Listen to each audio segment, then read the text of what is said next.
آج ہر انسان معاش کے معاملے میں پریشان ہے، رزق کی تنگی میں مبتلا ہے۔ کیا رسول اللہ صلی اللہ علیہ وسلم کی اس معاملے میں کیا سیرت ہے؟ پیارے پیغمبر صلی اللہ علیہ وسلم پر جب یہ آیت نازل ہوئی وَأْمُرْ أَهْلَكَ بِالصَّلَاةِ وَاصْطَبِرْ عَلَيْهَا لَا نَسْأَلُكَ رِزْقًا نَحْنُ نَرْزُقُكَ وَالْعَاقِبَةُ لِلتَّقْوَىٰ۔ اے نبی وَأْمُرْ أَهْلَكَ بِالصَّلَاةِ، آپ اپنے گھر والوں کو نماز کا حکم کیجئے اور خود بھی آپ نماز پر پابند ہوتے رہیے۔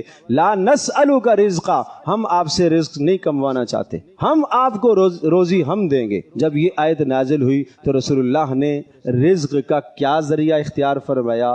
آپ صبح فجر کی نماز سے پہلے اپنے گھر حضرت فاطمہ حضرت علی رضی اللہ تعالی عنہما کے دروازے پر دستک دیتے اور یہ آیت پڑھتے، روزی کو اگر چاہتے ہو اٹھو نماز کو قائم کرو۔ یہ ذریعہ ہے کہ نہیں ہے؟ کیا آج کا مسلمان ایسا کرتا ہے؟ آج فجر کی نماز چھوڑ کر کس منہ سے ہم اللہ پاک سے روزی میں برکت چاہتے ہیں؟ آج سارا گھر چھٹی والے دن صبح سویا ہوا پڑا ہوا ہے، پھر بھی ہم کہتے ہیں ہمارے رزق کے مسائل حل ہو جائیں۔ کیسے حل ہوں گے؟ اللہ کے نبی کی سیرت تو یہ، حضرت عروہ ابن زبیر ان کا معمول تھا جب باہر کسی مالدار شخص کو دیکھتے گھر میں آتے اور گھر والوں کو نماز کا حکم دیتے۔ اللہ نے یہ کہا کہ اگر مالداری چاہیے اور اگر روزی کا انتظام چاہیے تو خود بھی نماز کو پابند کیجئے، خود بھی اپنے آپ کو اور اپنے گھر والوں کو بھی نماز کا پابند کیجئے۔ عمر بن خطاب رضی اللہ تعالی عنہما کا معمول تھا کہ جب بھی تہجد کے وقت اٹھتے تھے تو تہجد کے وقت اپنے گھر والوں کو بیدار کرتے تھے